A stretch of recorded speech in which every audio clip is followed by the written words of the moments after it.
Malayali web series പ്രേക്ഷകർ ഇരുകൈയും നീട്ടി സ്വീകരിച്ച ഒരു വെബ് സീരീസാണ് മനസ്സറിയും ഈ യന്ത്രം എന്ന ജിസ്മ വിമലിന്റെ കിടിലൻ വെബ് സീരീസ്. സോ പാർട്ട് 2 ആണ് ഇപ്പോൾ നമ്മുടെ മുന്നിൽ എത്തിയിട്ടുള്ളത്. പാർട്ട് 1 എത്തി വെറും 6 മാസങ്ങൾ പിന്നിട്ടിട്ടാണ് പ്രേക്ഷകരുടെ ക്ഷമ നല്ല രീതിയിൽ പരീക്ഷിച്ചുകൊണ്ട് ജിസ്മ വിമൽ നമ്മുടെ മുന്നിലോട്ട് എത്തിയത്. ഏകദേശം 46 മിനിറ്റുള്ള ഒരു വെബ് സീരീസ് പ്രേക്ഷകർക്ക് ഒരു തരത്തിലും ബോറടിപ്പിക്കാതെയാണ് ജിസ്മ വിമൽ ഇതിനെ അവതരിപ്പിച്ചിരിക്കുന്നത്. അടുത്ത പാർട്ട് മനസ്സറിയും ഈ യന്ത്രം എന്ന വെബ് സീരീസിന്റെ പാർട്ട് 3 ഡിസംബർ മാസത്തിൽ തന്നെ അവർ എത്തിക്കും എന്നും അഥവാ ഡിസംബർ മാസത്തിൽ തന്നെ റിലീസ് ആവുമെന്നും ജിസ്മ വിമൽ പ്രേക്ഷകരെ അറിയിച്ചിട്ടുണ്ട്. പാർട്ട് 3യിൽ നമ്മൾ മിക്കവാറും കാണാൻ വേണ്ടിയിട്ട് പോകുന്നത് ശ്രുതിയുടെ മോതിരം ആര് കട്ടുകൊണ്ടുപോയി എന്ന ഒരു കാര്യ അന്വേഷണങ്ങളായിരിക്കും.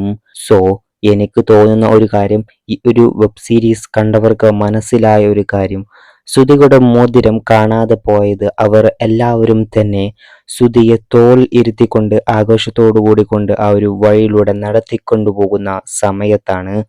ശ്രുതി കല്യാണത്തിനെടുത്ത മാല ആര് കട്ടെടുത്തു എന്ന് കണ്ടുപിടിക്കുന്ന നേരം വരെ ശ്രുതിയുടെ മോതിരം ആ കയ്യിൽ കാണാൻ വേണ്ടിയിട്ട് സാധിക്കും.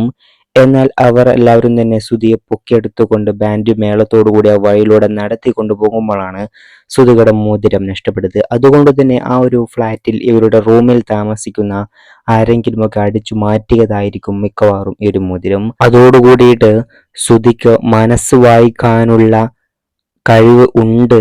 അതിനുള്ള കാരണം ആ ഒരു മോതിരമാണെന്നും കൂടി അവിടെയുള്ളവർ അറിയാനുള്ള സാധ്യതയും നമ്മൾ നോക്കിക്കാണുന്നു. അത്തരത്തിൽ ഇനി എന്ത് സംഭവിക്കും എന്ന ഒരു സ്റ്റോറി ലൈനായിരിക്കും മിക്കവാറും ജിസ്മ വിമൽ നമ്മുടെ മുന്നിലോട്ട് എത്തിച്ചു തരാൻ വേണ്ടിയിട്ട് പോകുന്നത്. എന്തായാലും ഈ മാസ അവസാനമായിട്ട് നമ്മുടെ മുന്നിലോട്ട് പാർട്ട് 3 എത്തുമെന്ന് തന്നെയാണ് പ്രതീക്ഷിക്കുന്നത്. നിങ്ങളുടെ അഭിപ്രായങ്ങൾ കമന്റ് ചെയ്യൂ.